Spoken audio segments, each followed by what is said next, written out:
There's two sides to every coin. Then there's a conversation you can join. But I'm an old dog and there's new tricks. And some of my opinions you just can't fix. 'Cause I'm an old man yelling at the sky. I'ma shake my fists at the clouds and cry. Get off my lawn, you snowflake, before I have a meltdown, breakdown, shakedown. 'Cause this is my hometown, so back down, sports clown. It's all just a game, and it's the last down, let down, cowtown. I said it's all just a game. I give the touchdown, the rundown, the lowdown. 'Cause it's over the game, gonna crack down and shut down the sundown. I said it's all just a game.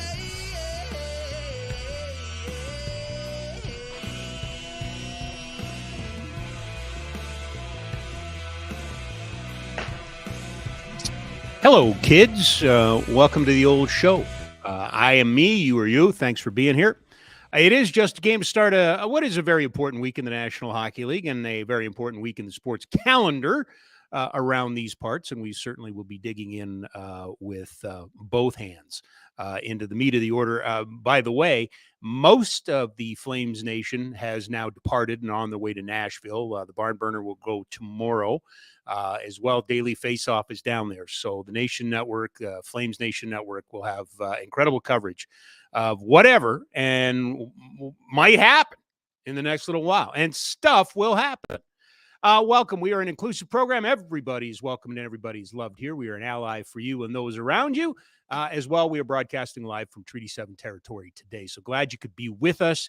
On this program, we find ourselves kind of caught up in that nowhere land of technology, if you will. We're both podcast and live stream today, as we always are. But in our nature, we are going to sit down and chat with the man responsible for, quite honestly, the commissioner and co-founder of the Canadian Elite Basketball League and former two-time Grey Cup champion, Mike Morreale. He's going to join us.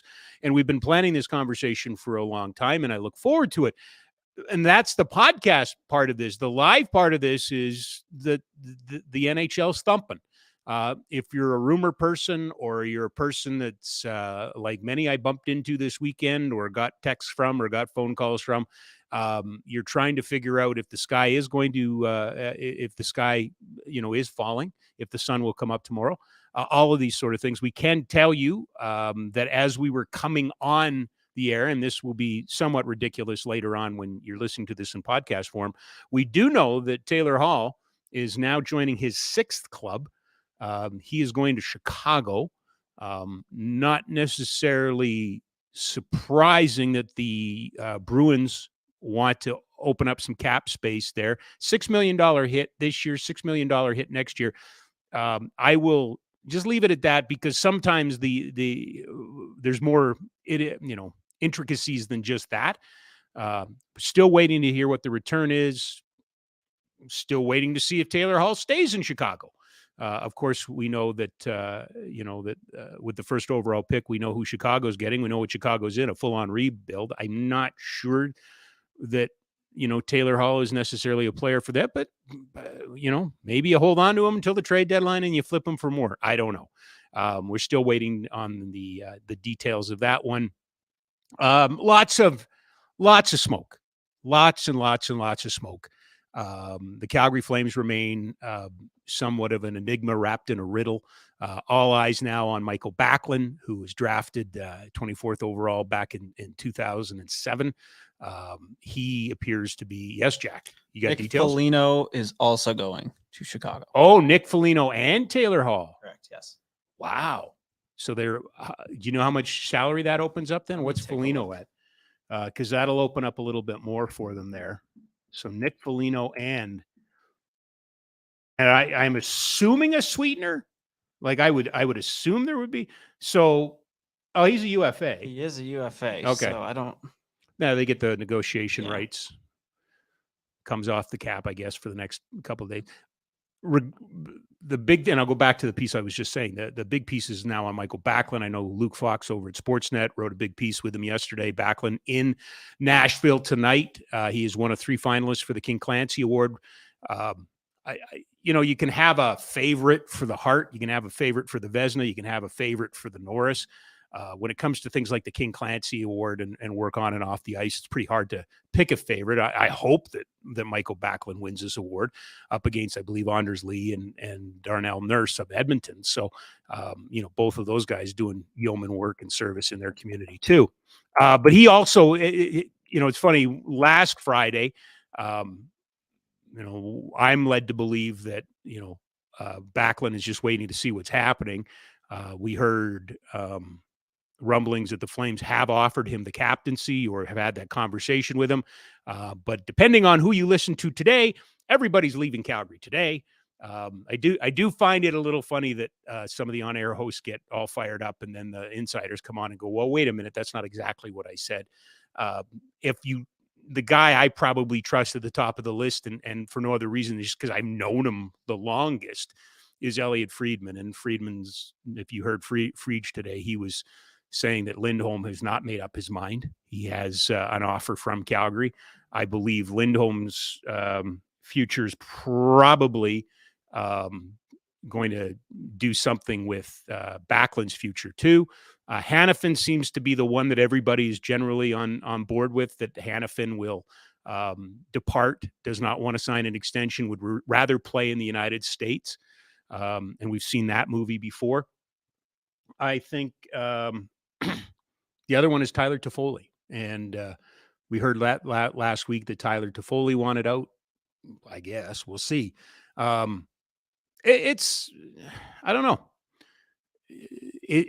There's a set your hair on fire component to this. Certainly in the way that Frank Seravalli reported it last week. There's a all in one file swoop sort of thing. Having said that, I'm not sure if last summer was more important, bigger. This summer is different. I don't know if you can rank one above the other, but losing Matt Tkachuk, who's, I believe, one of the finalists for the Hart Trophy, won't win it. That's McDavid's trophy for as long as he wants it. But Johnny Gaudreau leaving and the panic that ensued there, and then this year you're out a general manager, then you lose, then you get rid of your coach, you bring in a new general manager, bring in a new coach, bring in a new staff, and you underachieve extraordinarily during the regular season to a point where you were actually a point better than the team that made it to the Stanley Cup final. If that matters, I don't know if it matters at all. And now you got guys that want out. I got to be honest with you. Have done this now for 20 odd years. The setting my hair on fire doesn't, I don't know. Last summer was probably as close as I've seen it. Those 3 or 4 days between the exits of Tkachuk and Gaudreau, and this franchise just seemed doomed. This organization seemed doomed. I didn't, maybe never sell a ticket again. And then they go out and they pull off the Huberdeau Uyghur trade, or pardon me, the Gaudreau trade, and having to move Tkachuk.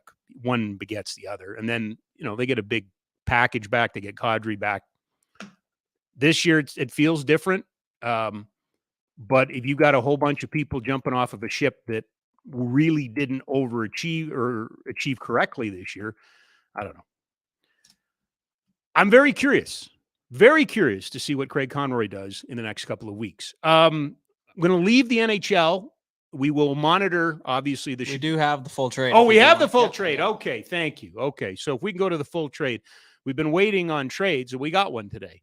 So the rights to Ian Mitchell and Alec Regula, and the rights to Nick Foligno and Taylor Hall. No salary retained by Boston. Pure salary dump. $6 million off the books. Okay, so Boston gets what they want, right? Now it's just, what do you do with Hall? Is Hall, somewhat attractive to somebody else at $6 million? Mm-hmm. Or, and clearly Chicago would be in that. I do not know what their current state is and how many contracts they're holding, but my belief would be they'd probably have the ability to retain some salary. Yeah, for sure. Right? I think he plays out the first half of the year at least there. And then move him at the deadline and get something for him? Yeah. he's a good soldier. Like, he did some time in Buffalo and got them through. He's done some time in New Jersey and got them through. He was really, I thought, very valuable for Boston in the role that he was. But the Bruins are another team that have to free up space. They've got some goaltend. I mean, they got to sign Jeremy Swayman. They've got some other contracts that they have to do. I would doubt very much that Don Sweeney is done. And I don't know if this is going to, do you think this leads Jack to, I don't think this is a domino thing. I think there's a lot of things Philadelphia's stuck right now. Yeah. Depending on who you listen to, they're either still trying to get two deals done, one with St. Louis and one with Carolina, or maybe they've given up on them. We know that Winnipeg is doing things. We know that Calgary wants to do things. Toronto wants to do things. I don't think this is the start of the dominoes falling, but it's a trade, right? Yeah. Okay. We'll watch that one probably in a little more of an hour. We'll have a little bit more detail on it. Couple things worth noting as we await our guest that are going to fly a little bit under the radar. One rather significant story out of, Rick Westhead again breaking it for TSN. But Jason DeVos, who's the interim leader, or one of the interim leaders, general secretary for Soccer Canada, has admitted openly that they are now looking at what bankruptcy might look like. It's quite possible that both the men's national team and the women's national teams will forego their schedule break or won't play internationally. That's what I meant to say. The break that comes in the schedule to play international friendlies looks like neither will play in the fall. This is, of course, the story that we had talked about earlier in the summer. It has a lot to do with how the government had stepped in and put pressure upon Soccer Canada, has asked for their contracts. We know that the Canadian Professional League holds their media rights. It is an entwined. We had a potential strike on our hands with the women's national team. We had John Herdman last week out, calling out Soccer Canada for not spending money. It's worse. It's worse. And it's getting worse by the day. For those of you who are of the same age as me, you will remember that after Nagano, when Canada failed to win gold at the Winter Olympics with the NHLers back in they would in 2020 or 2002. 2002 is what I meant to say. Math is really difficult sometimes. But 1998, big loss over in Nagano, and we all went nuts, and we had an open ice summit. And a lot of hockey's next decade or so was set out in that summit. It was a much ballyhooed conference that brought together the who's who, the thinkers, the movers, the shakers. Hockey Canada is doing another one of those this fall. I would describe it more as a cultural summit, as they're going to bring into Calgary the Beyond the Boards Summit. So very curious. As we know, Hockey Canada blew it up for all intents and purposes this past winter, and have been dealing with the fallout and the consequences ever since. And now we're going to have the Beyond the Boards Summit. Lots of people that I trust, lots of people that I like have been tweeting about this and posting about this today, and I will defer to them always. But I am very, very, very curious to see who's at the table in this. If it's the same old, we have given the keys over to the high-end leagues and the high-performance people, and they have driven it off the road. My hope is that some new voices, some fresh voices, some fresh thinking, and really kind of a stiff arm to the revenue generation that hockey has become. The spring leagues and the rebel leagues and the equipment issues and things like this have really, revenue generation has really taken over the game. So I'm hoping that we're going to get some fresh voices and fresh faces in the room. Reminder, we are live from the Oodle Noodle studio. We're not just crazy about noodles. We put the same energy back into the community. And there's 2 locations in Calgary, 1244 17th Avenue Southwest, 105 Main Street in Airdrie. Both locations have pickup and delivery. We are about halfway through the Canadian Elite Basketball League season, which is more important this year than ever in Calgary because we've got a horse in the race. And that horse is currently sitting second in the West. The Calgary Surge coming off a win yesterday on the West Coast. Amazing when you look halfway through the league that the Eastern Conference, every single team has 5 wins. 4 of the 5 have 5 losses. 1 team has 6. It is thick through the middle. As we welcome in our next guest, brought to you by Ski Sellers Snowboard. Kate, closed up for the next month. Everybody's taking a break, but they're going to be back late August, early September again. SkiSellersSnowboard.com. Check out the website. Winter will return. Indeed, a pleasure for us to welcome in the commissioner, co-founder of the CEBL, also spent 12 years in the CFL, most outstanding Canadian, and a couple of Grey Cups tossed in there, spent some time with the CFLPA, and he's kind enough to join us today. Mike Morreale is our guest. Mr. Morreale, how do we find you today? I'm doing well, Mr. Kerr. Thanks so much. I'm doing well. A little rainy here. I'm working from home today, so this is a nice little chance to think about and talk about sports, during the day. Nothing wrong with that. Nothing wrong with that, and I'm sure you're like me, and you wait for opportunities like this. Halfway through the league, and I mentioned the standings. From a competitive balance standpoint, you have to have a smile on your face, don't you? I do, and I made a post earlier today. I retweeted one looking at we got the West up there now, but looking at the East standings and going, oh my goodness, we have some funny math to do as you take a look at them right there. But this is exactly what we hope for when we designed this league, created this league going back 6 or 7 years ago. The idea was to create a single entity model, and what that model allowed was high brand standards, consistent brand standards, but also consistency on the player side, on what happened on the court as well. And we're seeing it kind of play out before our eyes right now, which is fantastic. It's been a tremendous start to the year. I'm curious, now I'm turning into the interviewer. I'm curious how, pro basketball and CBL basketball, how that's been in Calgary for you guys, because it's new to you, right? It's old to me, but it's new to you. Yeah, and I would answer it this way. First of all, the end, the FIBA rules at the end, the score, the target score. Everybody says the same thing. Oh, I didn't think I'd like it. I love it. Love it. We've had people come from the station and the Nation Network go down, and that's what they rave about. You've always got a winner. Yep. I would say from my vantage point, the thing that's most important to me is I see the merchandise in the community. I see kids wearing Surge jerseys. I see adults wearing Surge hats. I was at a CPL game with the Cavalry on the weekend, and I saw Surge merchandise. So to me, I'm seeing the little things that lead me to believe there's adoption. That there's a lot of positivity to it. How much it can grow, we're about to find out. But really excited about the early, the early adoption of this team. And I would say almost by design, ownership didn't go out and buy a lot of billboards, didn't do a lot of television and radio, traditional media buys, built it on the word of mouth. And it's been pretty exciting so far. That's my observation.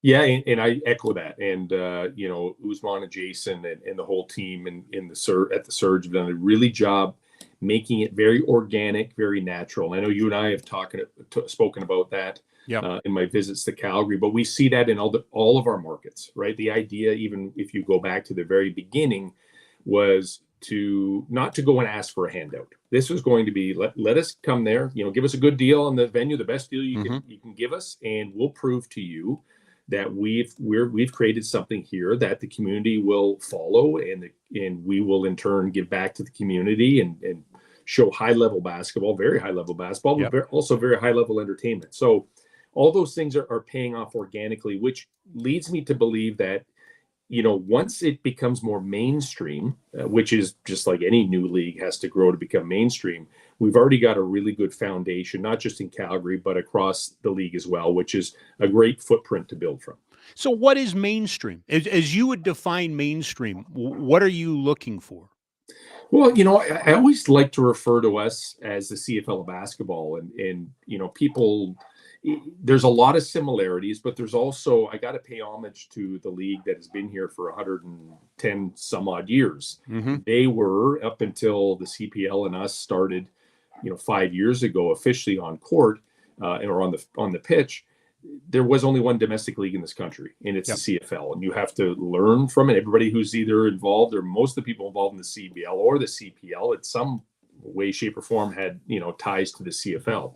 So when I say the CFL of basketball, I'm really paying homage to the fact that that league's been around for a long, long time. That does a lot of really good things. One is the Canadiana, and the other is the community engagement and activation and belonging to the community and the fan bases that are created. So if we can mimic the growth of the CFL, we operate differently, and we've had the luxury of being able to start from scratch. So we've been able to build our league in a way that we can scale properly and are prepared to scale. But if we can get into that mainstream, meaning if we can be on broadcast television more often than we are, if we can be on the linear channel as many times as possible, if that is the place to be at a point in time, because that could change, right, as things continue to grow. But if we're talked about in mainstream markets and media, and the big, Canadian press and everyone else tied to, what makes sports tick and how you get your relevant information, then I feel like we're hitting our stride. Now, having said that, if I ask people outside of Canada if they know about the CBL or what they've heard about the CBL, those that have, they will praise us for our level of play, our quality of play, and the way the league is run. In Canada, because this is very much a Canadian thing, it's almost like we got to continue to claw and fight and scratch to get there. But that's okay, because that actually makes us a better league and better teams and better operators by really continuing to work and not resting on our laurels.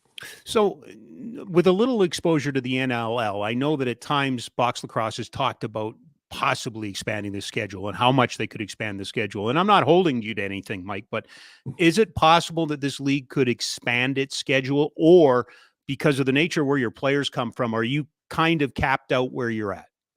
I think we found ourselves a really good space and time that we can not own the airwaves, so to speak, but we have access to the best players. So that could change. But a change to a more traditional schedule still means that we're fighting for venue space, which, again, long term, I'd love to have purpose-built venues, and that may solve a lot of these problems. But for the most part, we're playing in hockey arenas in major cities that are in a traditional basketball months, or hockey first. And we're competing against those buyers and those sponsors and those media opportunities. So it doesn't necessarily make sense, and it doesn't give us access to the best players unless, of course, we were really going to expand our salary cap. And then, we would have to make sure that could actually work. And I'm not sure it could at this point in time. But I still want to continue to build on what we do and how we can do more things within that time period, and maybe extend and stretch a little bit on one end without losing kind of our players back to overseas. But what we've noticed is more recently is initially it was a bunch of players that had to go back overseas. And now we're getting a lot more G League players that really have time up until October-ish. So it may allow us to buy a little bit more time at the end. And which is a long way for me to get to, is the biggest challenge your league face is not having the players in market for 9 months out of the year. Yeah. And there are, now that we've gone and we've been able to bring in more local owners and private owners, what we've noticed is that they want to invest in their people. And if they're able to keep players around, and you'll likely not be able to keep the best of the best, because they're going to want to play basketball, and you don't want to pull them away from bouncing a ball and making a living. But you may be able to retain, some U Sports players that are local. You may be able to retain those players that are now trying to look at their next career path, and give them and still provide them access to the community and part of the, what we do the other 8-9 months of the year, and continue that 12-month a year business. So I think you'll see more of that. But yes, it is a thing where, our players, the reason we're able to function the way we are is because our players play 8 months somewhere else. It affords us the opportunity to bring them back home, not compete directly with the salaries of overseas, which are pretty substantial for some players, and to have these guys with their name on the back of their jersey in their market, in their country, in their hometown, to help them build for life after basketball. Mike, if I understand correctly, the league started as the teams were owned centrally, right? And Yep. now you have moved and branched into individual ownership. Was that always the plan, or what led to that? That was always the plan. So we started with 6 teams in 2019. We tipped off. We added Ottawa in 2020, which was our bubble year, the first COVID kind of situation. Stayed with 7 into 2021, and then expanded up to 10 teams. Added Scarborough into the mix, but still had 9 of those 10 teams really owned by the one initial owner.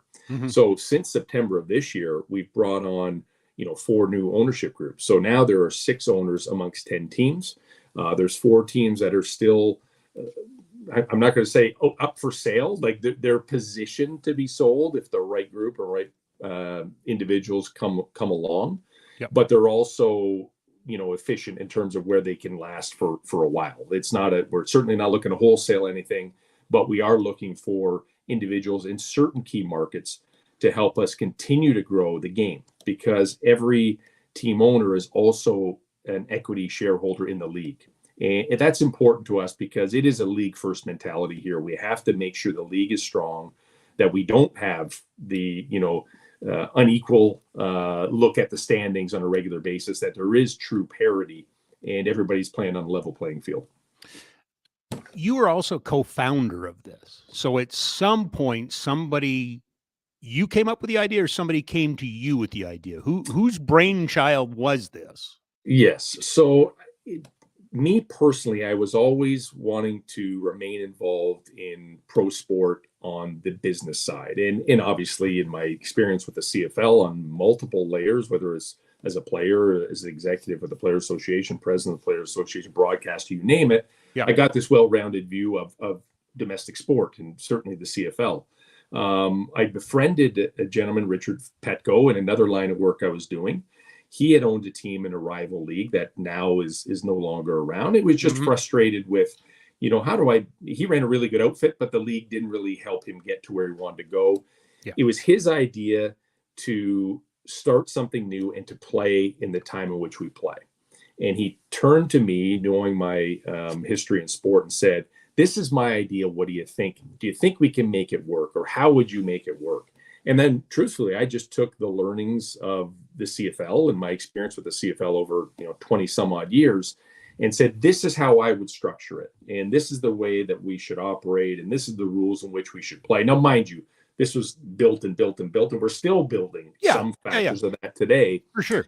But it was his idea, Richard Petco is the gentleman's name, to try to launch something. And the reason I jumped on board is I had a vested interest in really, this was kind of like a crazy opportunity that came out of nowhere, but I also believed why he was doing it. And he was doing it because he believed that he could create a legacy for Canadian basketball and employ, young individuals across the country in sport, where there weren't a lot of opportunities because there weren't these leagues that were around, and that we would basically create this ecosystem within the basketball community and try to mimic what is done in most of the countries all over the world, right? Because we are North American based, we often get pulled into, this is how the US does it. So you got to go to the NCAA, you got to go to the NBA or the G League, and you forget about everything else. Well, we realized quite quickly that the FIBA game is the most important game in terms of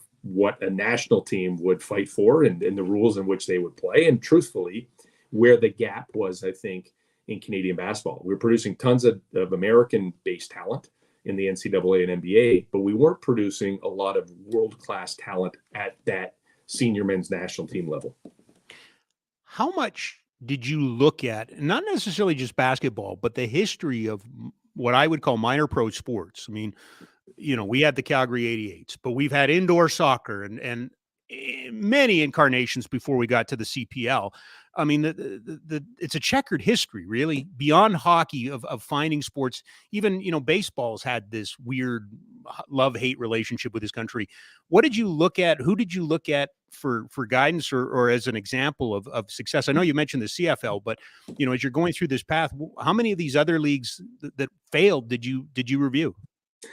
All of them, I think, and I heard no, or you're crazy many times, Sure. Not just me. So did Richard, and so did Josh Knooster, our COO, as we were initially going across the country to various markets that unfortunately had been burned, I guess. It may be a wrong word in some cases, but have been let down by pro basketball in their markets, and teams that have come and gone, or they were supposed to come and they only last a little bit of time. And when you peeled back the layers, you started to realize the majority of these leagues were U.S. based. So Canada was just an offshoot, and it was just a throw in. And the Canadian leagues that were attempted or continued didn't really have that strong structure at the league level.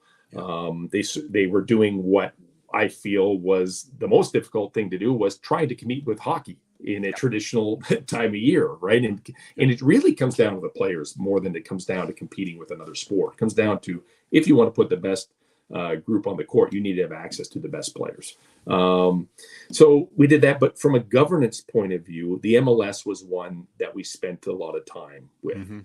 Because the MLS started as you know, and maybe not everyone knows, as a single entity model, where the majority of the teams were owned by the league or by an individual, and they morphed over time into what they call an investor operator model, which is really what we do. We don't sell franchises.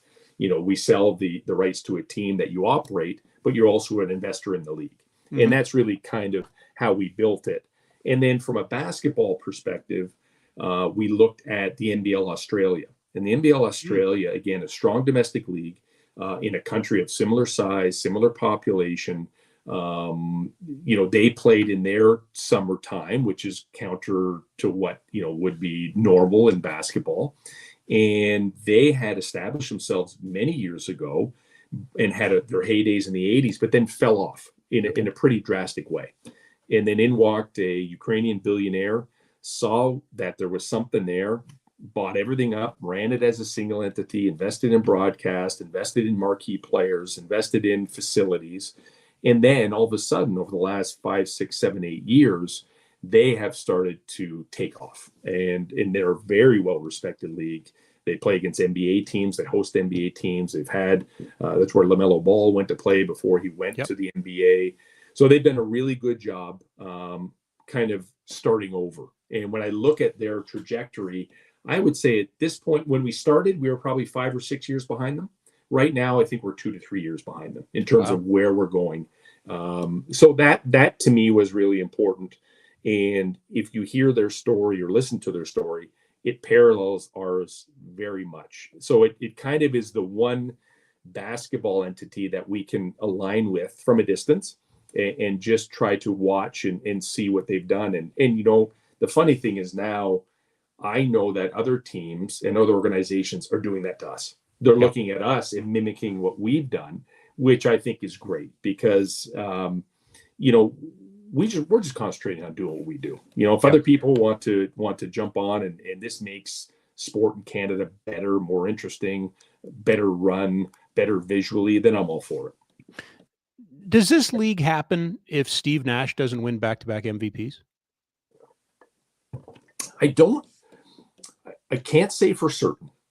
That was a major factor, but the biggest one that I could see is the Vince Carter era. Vince Carter. Okay. That to me is the point in time where the majority of the players that play for us now, that's the fire that was lit for them to play basketball. Yep. The Raptors winning in 2019 is going to light a fire for the next 30 years. Yep. And that's the really incredible part of it, is because what Vince Carter did was incredible. What that winning of a championship did was light that on fire and really exponentially grow that part of it. And we're feeling it already. We know the trajectory of basketball in Canada is very high. And we know that, our ability to enter the scene has in some ways kind of galvanized basketball in the country in a good way, in that people are coming together. We're not picking who we want to work with. We're saying, everybody's welcome, and let's get the basketball ecosystem put together. So Steve Nash was certainly part of it, I think, but Vince Carter was definitely the one that affects us today. Yeah. And what will affect us now into the future is the 2019 championship. And you know what? I think it's probably, this is just a territorial thing, right? Yeah. Because, you know, yeah, we all knew about Vince Carter, but out here, Steve Nash was That's right. Victoria's Steve Nash and that. But it seems like it was Bill Wennington. Oh, yeah. And then all of a Yeah. sudden, Steve Nash, and now we got, you know, first round Lots. picks and Yeah. right? Like, you know, you can make a case on any given day that Jamal Murray's one of the top 5 players in the Absolutely. world, right? What's the relationship like? What does the relationship need to be like with Canada basketball and the development and you know, the grassroots of this game? It is very strong. So the very first deal in partnership we ever did, non-monetary, just a relationship, was with Canada basketball. And at this point, we had built out the structure of what we were and where we were going and the rules we were playing and how we were doing it, which is exactly what you see today, minus target score, I guess. Yep. And we approached Canada basketball, and Glenn Grunwald was the CEO at the time. And Glenn and I had a previous relationship, and we respected one another. And we went in and we said, this is what we want to do. And to Glenn's credit, he said, all right, let's do it. Let's do it together. And because we said to him, Glenn, this won't work unless we have buy-in from the National Federation. We want to be the official league. We want to play FIBA rules. We want to clear players through your system. We want to use your officials. We want to partner with U Sports and create the developmental place. Like, we want to really grow basketball across everyone, not just players, coaches, but executives and minor table officials and broadcasters and you name it. So that relationship started strong. It got even stronger when Michael Bartlett came on as the new CEO a couple of years ago. Him and I really look at what we're doing similarly, and that's how do we get more basketball? How do we commercialize the game of basketball so we can have more, it can do more, it can be more places? So that relationship is really good. We also do work on their behalf to help them throw events like the World Cup qualifiers or men's and women's events across the country. You know, we have the infrastructure to do it. So there's a great relationship of back and forth. And if you looked at the World Cup qualifying team, just on the men's side, of the 31 players that participated, over 20 had ties to the CBL. So they know they're going to get a player that is still performing at a high level in their non-traditional months when the NBA is playing and they have tournaments here and there. And, you know, we get access or we get our players to put them on a pedestal and wave the flag and be proud of them. So everybody wins. It also, and this is less of a question, probably a little bit more promotion, in the sense that a great opportunity to develop officials, great opportunity to develop coaches, great opportunity to develop game, scorekeepers. And there is a real opportunity to give a higher end product for, the important people that kind of get forgotten in the conversations for the rest of basketball in this country. It is huge. It really is. We've seen broadcasters that started in the CBL that are now on major networks. We've seen assistant coaches that are now coaching in the NBA. We've seen players that are now playing in the NBA or playing at high levels overseas. And we'll likely see management leave and go on. And these are all things, we don't see it as a loss. We really see these as gains. Like, this is really the proof as to why we started this. So I know there'll be more. I mean, I just got some notes today about some other opportunities, some other people within our system that are going to get jobs at the highest level. And that really just speaks to what we always intended. And in some ways, we're ahead of the curve, truthfully, of where I thought we'd be at this time. Mike, tell me a little bit about you and your journey. If I'm remembering correctly, you would have come into the league just after American expansion? No, just during American expansion. Oh yeah. So how much did your CFL time, even as a player, inform you to what you're doing today? Oh, almost all of it. Certainly from certain perspectives, right? The way I approach my thought process on dealing with situations is I'm very much player focused first. I understand the impact it will have on the player, which means I need to recognize that before we make a decision that will potentially negatively impact part of that process. So I'm always cognizant of that, and being a player has afforded me that, and being in a league that had a ratio and that was proudly Canadian and that was coast to coast. And I understood what that side meant. But where I really got the lens on the business side is when I became VP of marketing for the Players Association, and we initiated our kind of, our program, our marketing piece for players off the field, and we called that Pro Players. It was mimicked off of Players Inc. and the NFLPA, and I went and met with everybody at the NFLPA for multiple years and got a really good sense of how they operate. And my first couple of years on the job was really like I was the policeman and saying to the league, well, you can't do this, you can't do that, you can't do that. The collective bargaining says this, and the collective bargaining was always there, but nobody really enforced it at that level. And I kind of did, and all for the benefit of the players. And then what happened was the league understood, okay, this is good for everybody. If we position the deals and partnership deals this way, we get access to more players. Players are the fundamental biggest part of what you're doing. And then I became president of the Players Association, then was privy to all the financials and served on 5 different collective bargaining agreements. So I got a really good understanding of the inner workings in both sides. So I can wear many hats now, I feel. Yeah. And but the biggest hat I wear, it may not be the best business one, is the player's hat. Yeah. Because in the end, the players are our biggest asset. So ensuring that they are comfortable and they're okay and they're taken care of is far more important than saving a nickel here or there. And I will come back to the CEBL in a second, but I'm curious about your observation. Do we have revisionist history about the American expansion experiment? Because at the time the league needed it, really needed it. We really needed it. And I was a fan since I was 5 years old. So my time in the CFL, I'm very much a historian as I am as a player. Like, I'm very proud. This is a big piece for me, going back to the COVID situation and what that was like, and them not playing and what that meant to the history of the institution, which is the CFL. Yeah. So, the American expansion, when we look back, albeit it was crazy and insane and very CFL, I guess. Yes, no, it's a good way of putting it. Yeah. It's very CFL. It was a necessary evil at that time. If you really know what the finances of the league looked like at that time, it was not good. And then, the NFL came to the rescue for a bit and kind of lent us some money, and that lasted for several years. And here the league is now. And I'm not sure, what it's hard for me to say from 1994, 95 ish, when we were playing all those games in the US, to 2023 now. What would have happened if that never happened? Right. It was not great because it went against everything that the CFL stood for.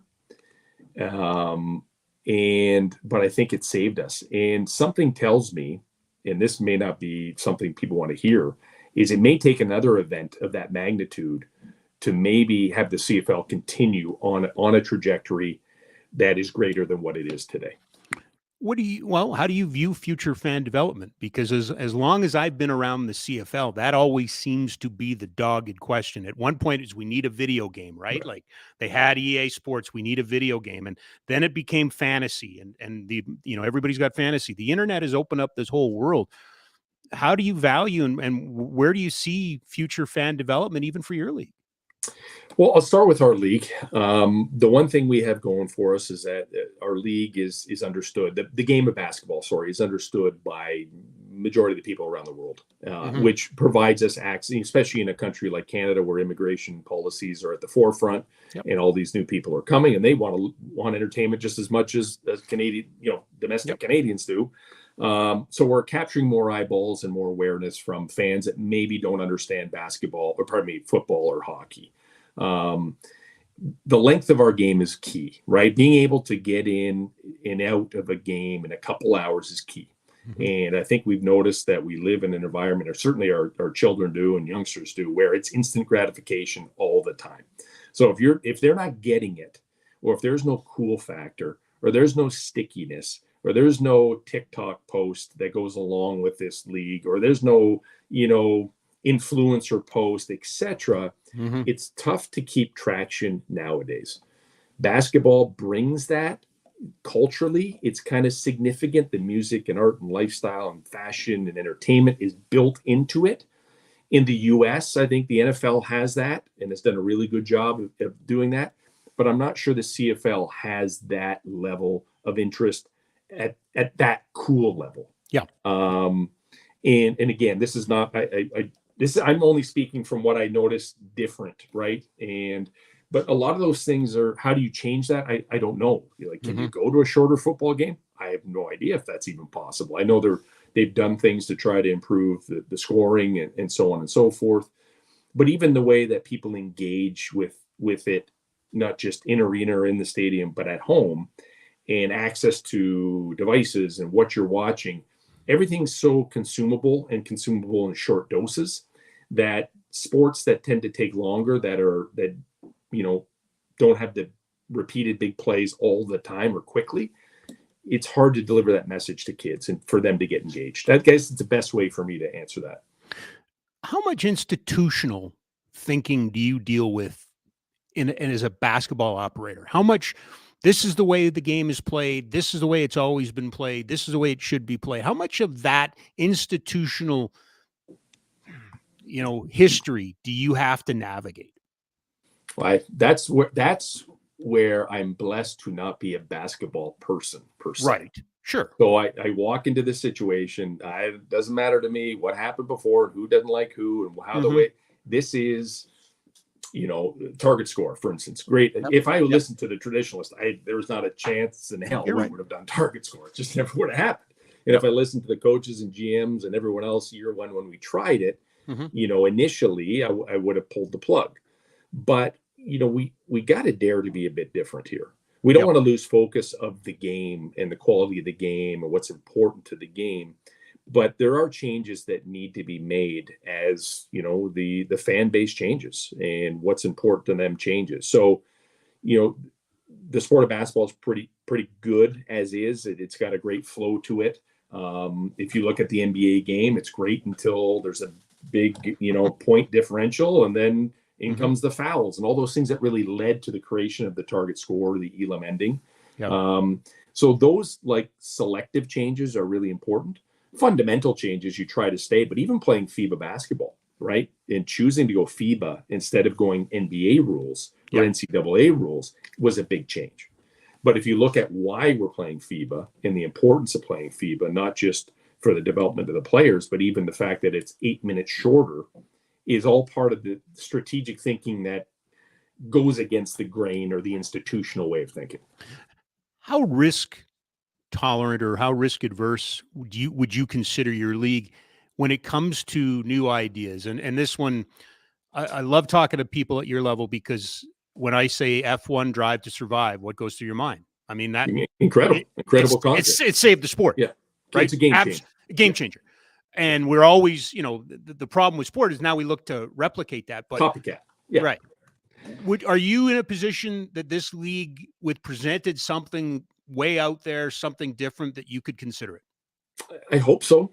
And I keep coming back to target score. I mean, we're all getting used to target score. That's a fundamental change to most people. To answer your question, I have zero fear of failure. Right? That's just the way it is. Now, the other owners in the league may have a little more, they may be a little more risk averse than me. Yeah. But, I think risk is necessary. Change is incredibly important. Not all change leads to positivity, right? But change does lead to new ideas and new ways of looking at it. So I don't want to become hokey in any stretch of the imagination. I don't want our players to play a game that isn't really fundamentally the game that they grew up playing. I just want to provide opportunities to showcase them in ways that makes it more exciting and more entertaining. Well, but I think that was the kind of the key in F1, right? That racing didn't change. It was the presentation, right? And that, is obviously, the $1 million. Listen, if I had the idea, I would have given it to you a couple weeks ago in Calgary. Do you have Adam Silver's number in your Rolodex? You know what? I can certainly get it. I know he has it, and he works for me, and has a line there, and we've had access to lots of great people, and I'm not afraid to ask questions, and I'm also not afraid to be a bit of a place where new ideas can be tried by others. right? So I'm Yes. open to, listen, there's no doubt that when they introduced, the target score concept to the NBA All-Star game going back 3 or 4 years ago, that the NBA just doesn't try stuff for fun. And then you kind of see it work. And there's no doubt they watch our league as players go back and forth from the CBL to the NBA. And now we've seen the target score in the G League and in overtime and in their Winter Classic. And I think you will see it at some point in time in NBA overtime. But, if there are ways in which the game can be watched differently through technology, or the game could be played differently through new concepts and ideas that are maybe 5 years away, but we can be the footprint that it can be worked out now, I'm certainly open to that. I think the G League is kind of that for the NBA, but I also believe that we can be that for other leagues as well. Yeah, to me, the history of minor pro sports has always been, what can you do for me, right? How can you give us a different leg up? And I'm always curious about that part. Tell me a little bit about any advice or any relationship that you might create. My understanding is there's a fairly high level women's league that's kind of going on in your backyard right now in our country. And obviously there's a lot of, DEI conversations and gender equity conversations. Is there a role for CEBL in the growth of the women's game? Absolutely. My belief has always been, and I've publicly stated this, is that from an infrastructure point of view, an operational point of view, we have that in place. What we don't have is a business plan for a women's league or the financing set aside for the women's league. And I think that needs to be, I need others to step up, and that's Canada Basketball who wants to. But again, same thing. We need to find some money and we need to find some private backers, no different than Diana Matheson's league in soccer, where there's been founders or partners that have come to the table at the outset to allow them to build that.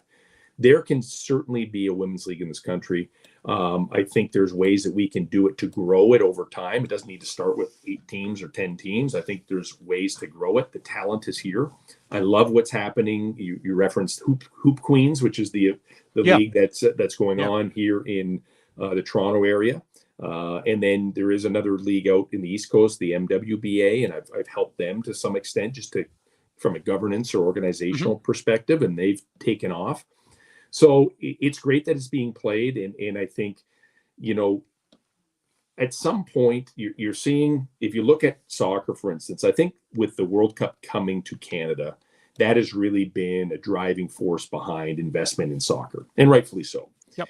And I think, when you start to see the senior men's national team and the women's team in basketball continue to rise to prominence on the World Cup stage, and then in Paris, maybe being an opportunity to medal or come close, that I'm hoping will start to drive more awareness and more dollars to the basketball scene.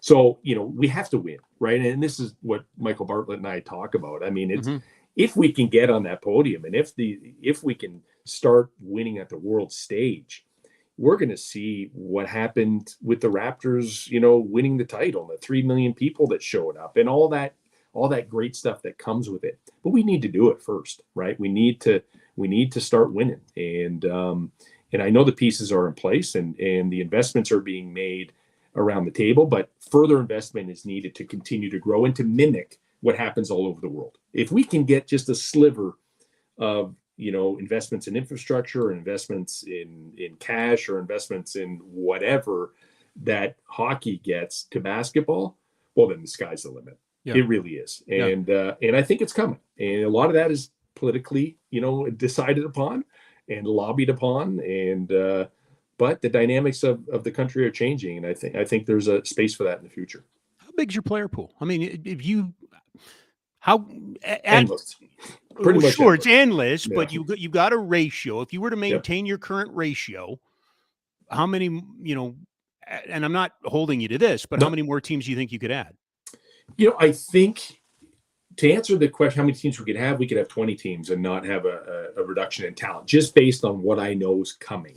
Okay. Right. Based on the 200 plus, at the NCAA, and then college, and then U Sport. And if you, I know you've said this just in general, but if you watched our Canadian talent, it's hard to tell at times who the Canadians are, who the internationals or the Americans are. The talent is very high. agree. And our youth sport talent is continuing to get better and better and better with Canadian coaching and staying here, which is very encouraging.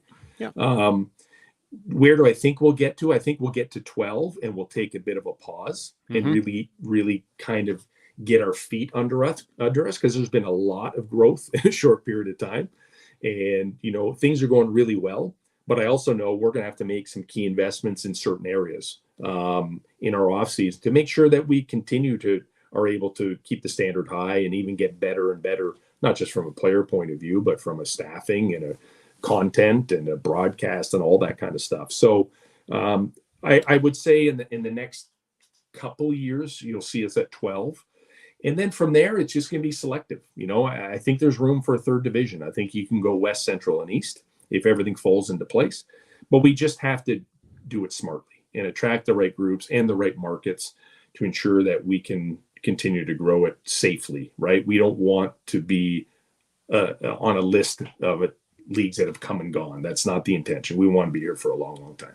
You already said you're not risk adverse and not much worries you. But are you okay with bringing in a multi-team corporation to come in and ads because they want to keep their ticket staff and their entertainment staff busy for 3 months? The CFL is the prime example, right? You had individual owners and then you had, CSEC owns a team and, that sort of thing. Or would you prefer, just single entity owners?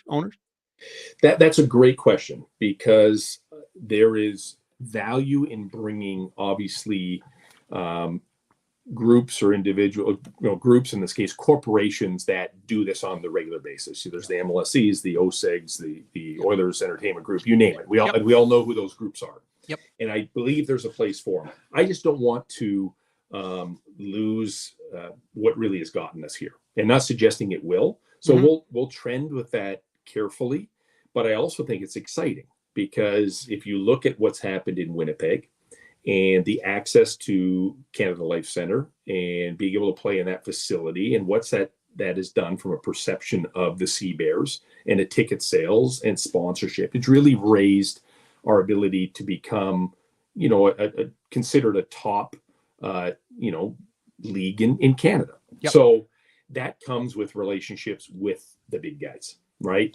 Yep. And when we started to build the league, I always thought that our league would be a great complement to OHL owners, CHL owners. They're major tenants in the arena or they operate the arena. They got staffing in place, infrastructure in place. They got email lists and sponsor lists and all that stuff. And I still believe that to be the case. When you start taking the next level to the MLSEs and the OSEGs and all, then, you become part of their collective.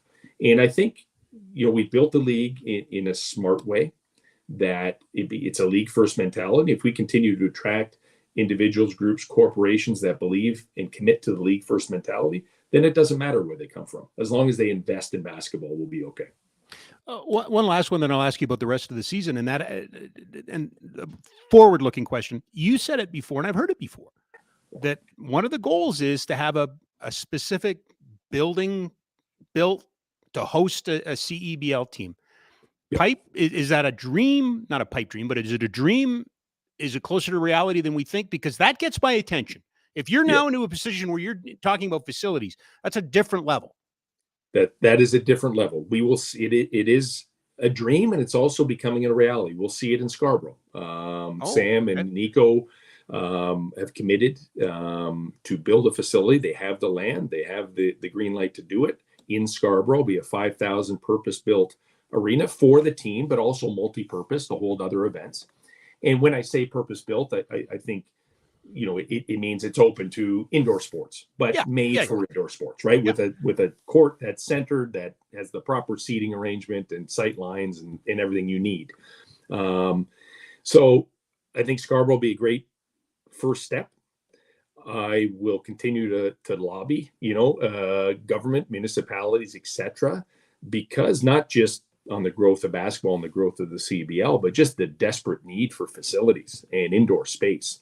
And I think the part we want to play is just to be a sounding board that if there are new facilities built, let's take Calgary, for instance, if there are new facilities being built, that, if there's secondary facilities or other ways to position, indoor sport, that at least we do it properly at the outset. Yeah. Because I think what we're getting into now in a lot of our facilities is that, it's an afterthought. But to fix it now is considerably more money, considerably more time, a lot more paperwork, and let's do it right the first time. Yep. So that to me, and we're seeing some new facilities being built. Ottawa's got one, maybe two coming, right? With the OSEG guys doing that. Obviously, Calgary's got new facilities coming. So those are the interesting conversations to be had. If we're going to spend money, let's spend it once and let's spend it right. For us here in Calgary, we're kind of going through this race for the first time. Tell us a little bit about the playoff structure. And is that something that you can see changing, or is it another strength of the league? Because possibly one playoff game and then everybody goes to Vancouver, right? Yes. So well, not everybody, but not everybody. So yeah.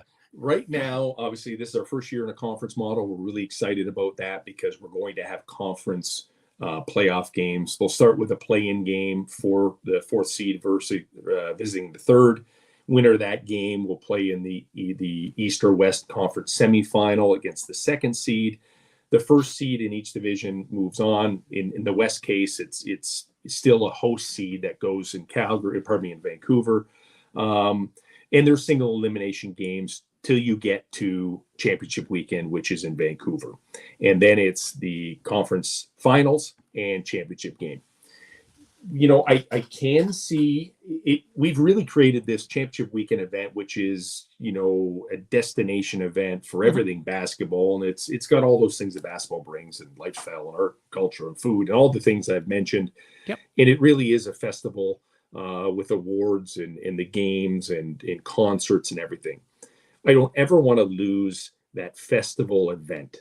Can that festival event become something else? And can the playoffs, now that we're in a more consistent model, revert back to more traditional playoffs?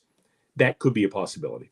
And that would mean more home playoff games, no buys to the playoffs, because I think we're at a point now we don't necessarily need that. It was always done to at least let us know that we'd have one local team in the playoffs to help with ticket sales, and that's part of a growing a league. But I do believe in the future, we will investigate it, and I think we believe there are some benefits if we can continue to maintain that event style thing. And this year we'll run two events because we're going to have championship weekend followed by the Clash, and the Clash will be a really good opportunity for us to not only test the Quebec City market, but also test that event as maybe a future event in the CBL for years to come. And on top of that, you will still have a club team participating in the Americas tournaments? That we are revisiting that as well. And, okay. And I'll tell you why. One, that the way that it's run and operated is a bit difficult. The timing is very difficult. Yes. We don't get access to any of our best players. No. And I don't think we are happy losing. And that's not to say that no, the players, but I get it. Yeah. If we're going to commit, we want to commit knowing we can potentially win. And based on the fact that our players are, 90% of them are back playing overseas, it really reduces our pool. Not to say the guys that have played aren't great. They're great, but they just don't have that long time playing together, and they're put together. And it's a tough places to play when you're going over to Puerto Rico and Mexico and Nicaragua. So that is still up in the air. That likely we won't comment on for some time. But I think our eyes are open to the fact that we really enjoyed it. We didn't have the success on the court that we would have liked. We were able to help establish Calgary, having an event there. We were able to help establish Brampton by bringing this year's BCLA there. So it really served our purposes. Are we at the point where we want to continue, or maybe we want to take a step back and take a breath and then reevaluate it? And I think it's probably the latter. You going to make your way out to Calgary here anytime soon? That's the plan. I keep looking at my schedule and realize I don't know how I'm going to make it to all the places I want to make it. I know. But, Calgary has done tremendously well, certainly on pace to, be hosting a playoff game. But I mean, anything can happen in this league at any time. We know that. We've seen that. I really enjoy coming to Calgary. The fan base has been incredible. the venue affords itself to be loud, right? The low ceilings. The team has played really well at home. The games have been exciting. It's a great cross section of the city when I go there, and it's great to see our local owners that have, come in and really taken a chance on us to be successful. I think that's important. I know the players are really enjoying themselves there. It's a great community to be a part of. So yes, I hope to make it back out there, hopefully for a playoff game in the future. I like it. Mike, thanks so much for the time today. I love the conversation. It was nice to be able to sit down and really get deep in on the league. It's been a success so far here in Calgary. No reason to think it won't, but I do appreciate your time. Thank you. Thank you, Rob. Mike Morreale, he is the commissioner, co-founder of the CEBL, and I loved it. I mean, these are the conversations I came back to do, the deep ones. Interesting that, I mentioned, it's Steve Nash. I was going to say Rick Nash. It was not Rick Nash that got basketball going again in Canada. It was Steve Nash. But he mentions Vinsanity, and I get that. I fully get that. But there's no doubt that this country has become a basketball nation, men's and women's, in the last 2 decades. Mike, brought to you by Ski Cellar Snowboard, skicellarsnowboard.com, 76 years in Calgary. Okay. Stores are closed because it's the middle of summer now. They will reopen in a couple months here, but you can always go online 24/7, skicellarsnowboard.com. All right. We're going to spend some time taking a look at some of the National Hockey League news and notes, and a lot of it has not yet happened, but I do have to ask Jack. We've been kind of tied up talking basketball for the last 45 minutes or so. Has anything transpired that we missed? Nothing crazy. No. Okay. Nothing crazy? No. All right. So we did start off, and we may as well throw that up. Taylor Hall has been traded along with Nick Foligno to the Chicago Blackhawks for a couple of prospects. I defer to some of the younger guys who'll have a better handle on the prospects. It feels to me like salary dump. Are you hearing anything different out there? No, nothing really different. Just, salary dump. So I think Boston's at $10.5 million now. Okay. So they got Bertuzzi, Bergeron, Krejci, and Orlov. Right. They're big free agents. And Swayman. Yeah, and Swayman as well. So now is Krejci coming back? I don't know. I was trying to look and find that while you guys were talking. There isn't much on him. I think Bertuzzi's probably Bertuzzi would be the one. Obviously they bring back Bergeron. Yeah. And I think they want to bring back Swayman. I don't think they're done. I don't think $10 million is enough to do what they want to do. No. My curiosity is now in the Chicago Blackhawks and hearing whether or not they intend to keep Taylor Hall or if they're going to flip him. I think Taylor Hall still has some value in the marketplace. Mm-hmm. But to your point earlier, maybe you start. It's never a bad thing. He's been a first overall pick. He can walk Bedard through it. And, come the trade deadline, you can flip him and get something for him. There's some value in that too. So, again, we watch with great interest what's going on with the locals. So as we know, right now, we can count on one hand the players that don't want to be here, the players that might not want to be here, and the players that aren't going anywhere. Not going anywhere. It's pretty simple. Huberdeau in that contract is very restrictive. I would suggest that Kadri's in his contract is very restrictive. Markstrom in his contract are very restrictive. So I'm not openly challenging anybody. I'm not openly mocking anybody. The idea of a rebuild with those 3 players, I suppose you can do a modified rebuild around, but I think you'd want to be rid of those buyouts and what it would take to get other people to take that is just too restrictive, at least in my opinion. We talked about this last week. Assuming you are moving to Foley and Hanifin, those seem to be the rock solid ones that everybody agree are absolutely on the go. What are you getting back? Are you getting back bodies that fit back into your lineup? Or are you trying to replace Noah Hanifin with a younger Noah Hanifin? Are you taking Toffoli out, who was your leading scorer and your leading goal getter, and trying to bring back in a guy with a already proven NHL scoring pedigree? I don't know. It would seem to me that to do that, you would almost be doubling back down on what the situation you find yourself in. Lindholm is the one that, again, and I think it was 2.5 months ago Boomer did our show. and we were debating about whether or not, you bring back your number one center. If not him, then whom?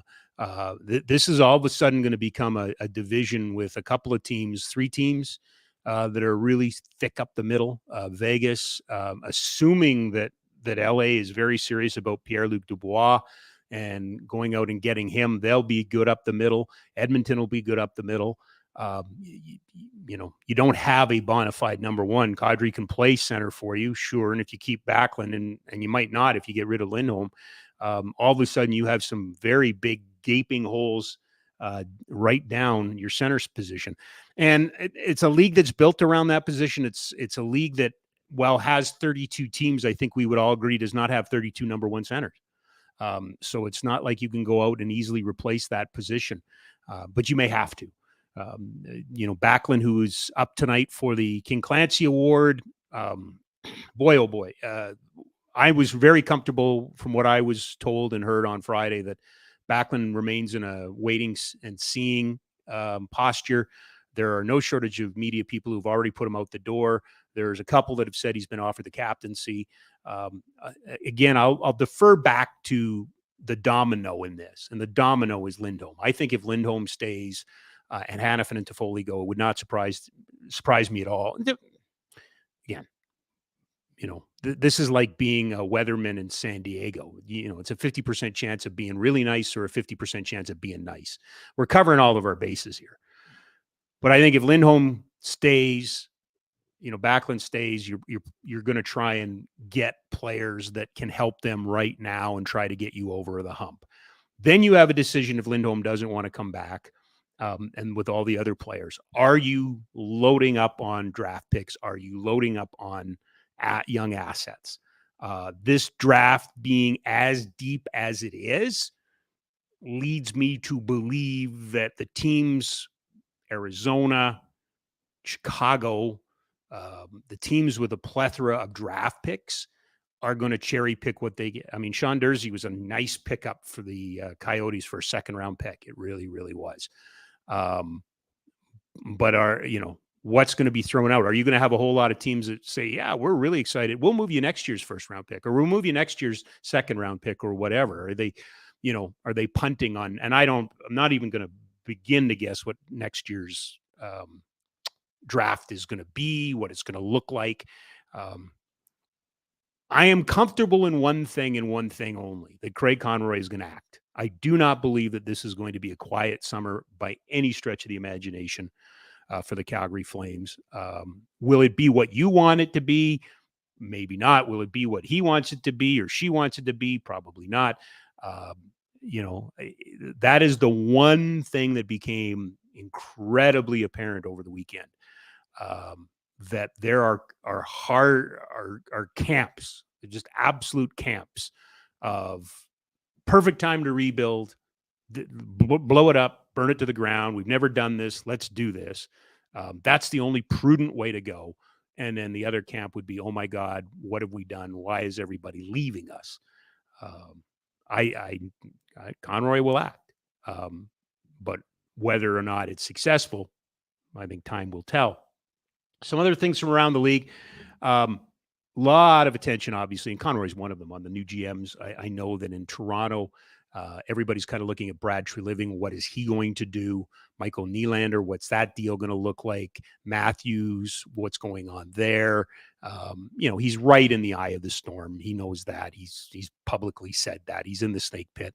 But a lot of people are connecting him to the Calgary Flames. That's easy math, right? Like, you were there, so we saw him make some deals with Arizona in his tenure here, the organization he used to be in. It's an easy call to make to Craig Conroy. He just worked with him for the last 9 years. Of course, you're going to call him. Could there be something there? Possibly. Also, look at Pittsburgh. What's Pittsburgh going to do?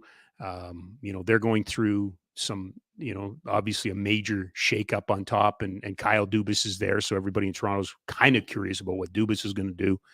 Vancouver remains an interesting team for a lot of reasons. Not necessarily a brand new GM, but a younger and less experienced GM, or however you want to say it. Alvin hasn't been there. as long as others. Now, Kevin Cheveldayoff has really been the only general manager the Winnipeg Jets have ever known. There's a lot of attention on him. There's a lot of attention on Pierre-Luc Dubois.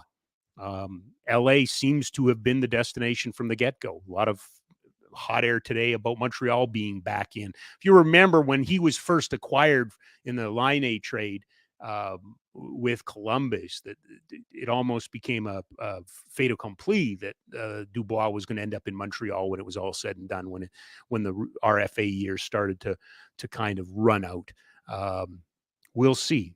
Competent centerman, sure. Number one centerman, I don't think he is, but you can certainly run him out there in situations that require a top end centerman. Another centerman got moved over the weekend as Ryan Johansson. He ended up in Colorado. Nashville appears to be the team that, if you're looking for a team that's burning it to the ground, that's Nashville, right? I think they're not done. They're going to get rid of some more pieces here, and they're going to burn it to the ground, and Barry Trotz is going to start all over again. Can't help but see that. So that brings us to Erik Karlsson then. Erik Karlsson now has spoken, and Erik Karlsson wants to go someplace and win, and Erik Karlsson, knows his days in San Jose are certainly, limited, numbered. But who the hell takes that contract? Like that is a contract. If you think he is the missing piece, and that really was kind of the conversation the Oilers were having at one point last year, was Erik Karlsson the missing piece? Could Erik Karlsson get them to the promised land? They never did it. They would have had to have moved heaven and earth to get there. I look at the one team, and it's really poor planning on my part, because I'm talking about Erik Karlsson, and I'm going to talk about a team that really would have nothing to do with Erik Karlsson, I don't think. But the one team in the entire National Hockey League that has my interest, and they extended their captain, and they're waiting on reacquiring D'Angelo at half the price, it's Carolina. Because Carolina is a good hockey club. They are a good hockey club. But why aren't they a great hockey club? And what are they missing? And I don't think it's Erik Karlsson. I really don't think it's Erik Karlsson. I think it's more punch up front. And maybe they get that with some of their, Svechnikov being healthy again. I don't know if Pacioretty's coming back. Well, I think he's a free agent anyway. But Carolina is a team that really intrigues me into what they do in all of this. Does an Erik, who needs an Erik Karlsson? Who needs points from the back end? Would Florida look at jettisoning dollars? Is that something that Florida, Montour got them some points. I don't, do they have a number one point guy? Could Karlsson go there? I don't know. I think you're stuck with Erik Karlsson. Not stuck. They'll move him. Unless I'm missing something, Jack, I just don't know where he lands. Yeah, I don't know. I'm thinking about it as well. If you're Edmonton, would you move Nurse to get Karlsson? Throw in like a sweetener? Because you feel like you're paying Nurse too much? Yeah. Maybe. But if you're San Jose, what's the sweetener? Yeah, it'd have to be. So the problem with the team like Edmonton is the sweetener really isn't your first round pick anymore, right? Because your first round pick's going to be in the 30s, in the in the 20s, right? Unless you get a third team involved. Yeah. And then you get a lot of, you get some dollars kept and things like that. Though he will land somewhere. I know Erik Karlsson's going somewhere, but it's not so straightforward to me.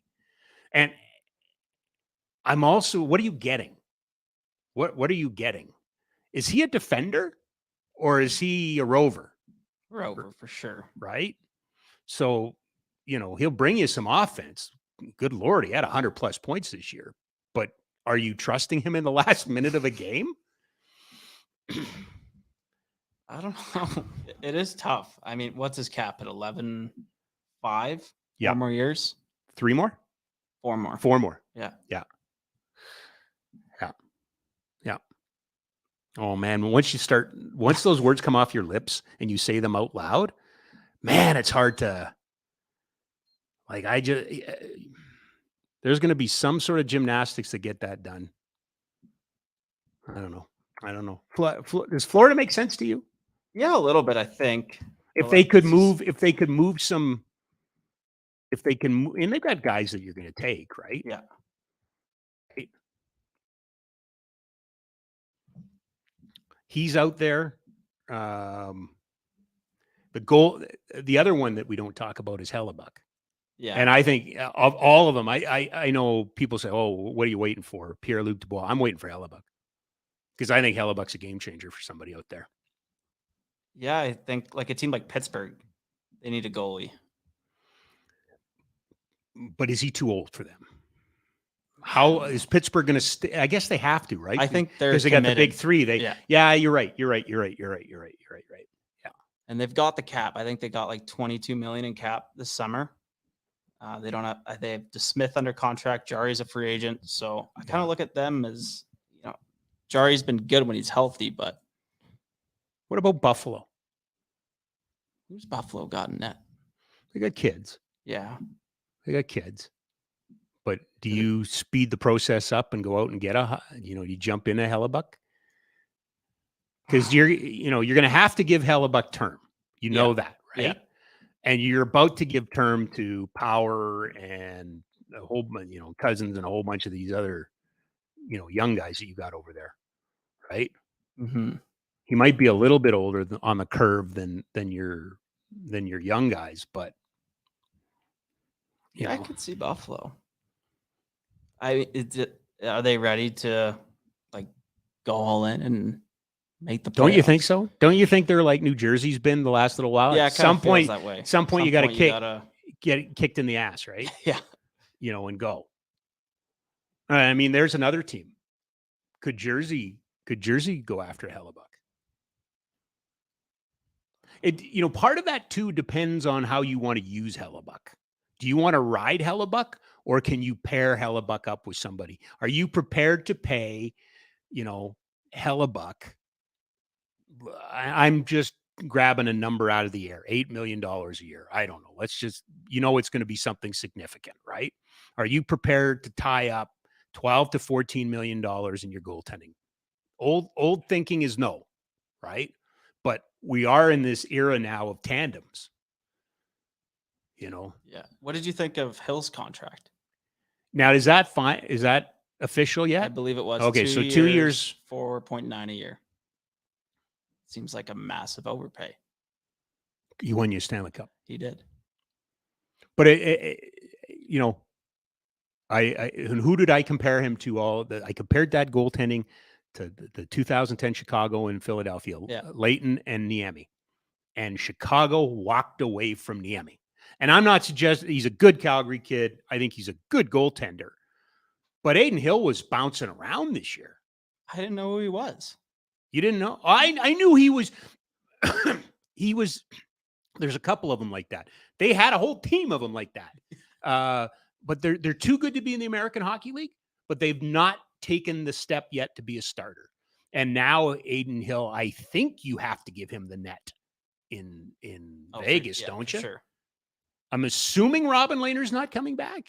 Is that the assumption we're making? Sounds like he's done. And then who was their other goalie? The young guy that played, and I don't know if he played this year. Oh, Logan Thompson. Yeah. Logan Thompson, right? So I'm assuming he'll be back. Yeah. And again, don't forget, Jonathan Quick was on that team. Yeah. Right? And then the former Flame draft pick. Edmonton Oiler and Winnipeg Jet. Why am I blank? He started for them, for crap's sake. Oh, he did. Brossois. Laurent Brossois. Yeah, he started in the playoffs. Right? Laurent Brossois started in the playoffs. There's and oh, by the way, would you like Dan Vladar? Because you can have Dan Vladar. Again, I don't know if it's unprecedented this week, but man, there's a lot of things on the board right now. I'm fascinated to know what the end result for Krug was. I don't think Krug was going to Philadelphia to stay in Philadelphia. That didn't make any sense. If Philly's getting rid of some of their valuable assets, they weren't bringing in Krug to keep him. They were going to flip him, but he doesn't waive. And I don't know if that is. I'm assuming that's related a little bit to D'Angelo. I'm not sure what's holding that up. If that's not, I mean, they're another young general manager in Briere. I'm assuming one's connected to the other. If not, look out. How's he going to be? How are people in Philadelphia going to feel about him? He's tried to make 2 deals and neither one could get across the line, consummated. That's not a good look, right? That's not a good look. And going back to Pierre-Luc Dubois. Yes, sir. Frank said this morning, Columbus is in the mix. I'm sorry, the team that dealt him? Yes. God love them. They just won't go away, will they? We can't. Johnny Gaudreau's going to Columbus. What? Well, because he had, didn't Frank have Kekalainen on today? Yarmo? Yeah, I think so. Yeah. And Yarmo said, well, they were going to draft a center. Mm-hmm. Oh, no, I get it. They've got the room, they've got the space and everything like that. You don't think they'd trade Line back to Winnipeg, do you? We'll just do a do-over. A do-over. Part of this is driven by a really poor free agent class, right? Very bad. At this point, you can almost, is it safe to say that Orlov is almost he's the best defenseman for sure. Or best piece. Yeah, maybe even the best piece. That's why the Flames are in such a good position with Hanifin to deal him and get something good. Yeah. Yeah. But as you and I are learning here, what's good? That's true.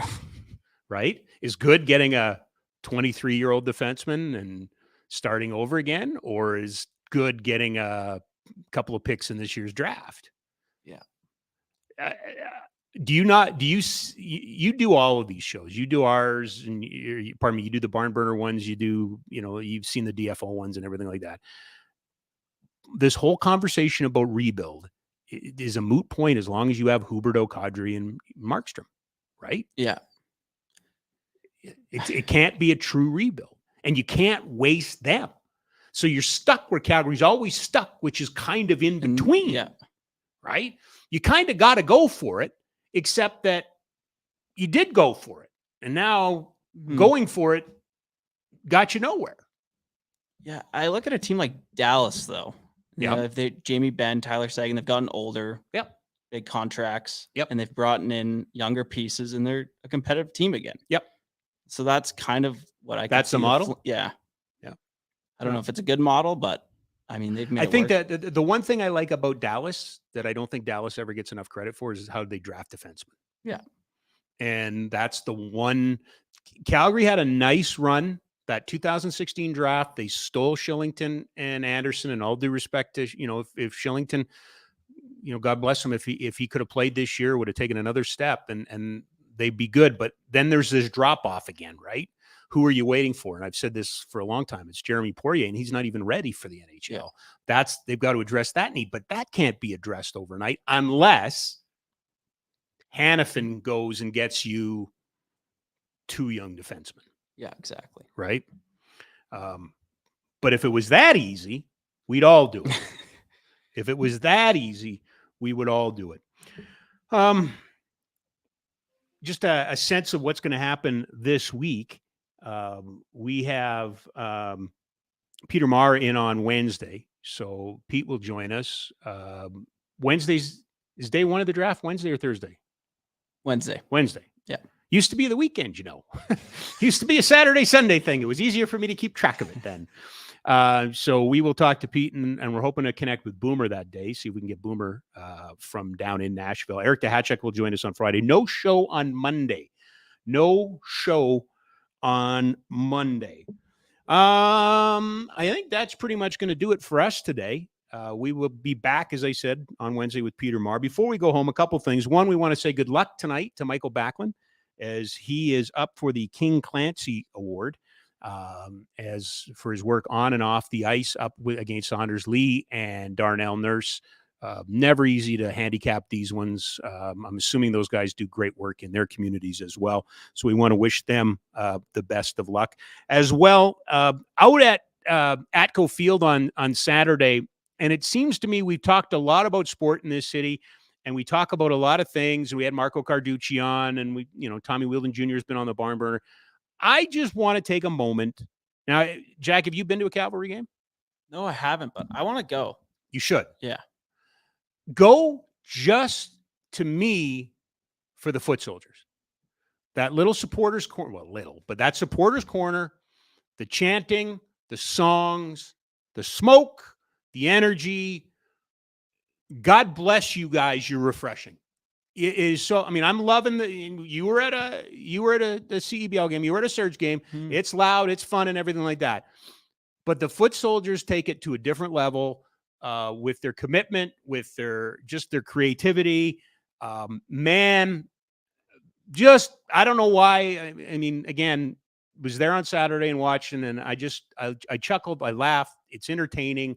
It's fandom. It's cool. It did not exist in this city before the PDL and the pathway that Tommy set up, and they're a legacy to that, and they've come over to the Cavalry beautifully. But if you're into fans having fun and sports being fun, and I kind of am, I just wanted to give them a shout out because they were a blast. And finally, we mentioned it last week, but if you're into golf and you want to help a good cause, by all means, we have Tee It Up for Pets coming up August 24th at Speargrass Golf. It's a charity golf tournament for Parachutes for Pets. Just go to the website. You can log on there. You can sign up, and you and your friends can come out to what is going to be a great morning and afternoon of golf, because it starts in the morning, but a great morning and afternoon. Thanks to Mike Morreale for joining us, the commissioner, co-founder of the CEBL, as well the Surge play on Wednesday night at Winsport, coming off a win last night, 93-88 in Vancouver, at home at Winsport on Wednesday. Barn Burner and all of the other stuff from the Nation Network is going to be down there. Ryan Pike, I think they did a roundtable. It's in the ether and in the system as well. So lots of coverage from Nashville coming up. We will be there every step of the way to see what the Calgary Flames do. Thanks to Jack for doing an outstanding job of producing this show. Thanks to you for logging in. We'll be back with you on Wednesday. Have a great day, everybody.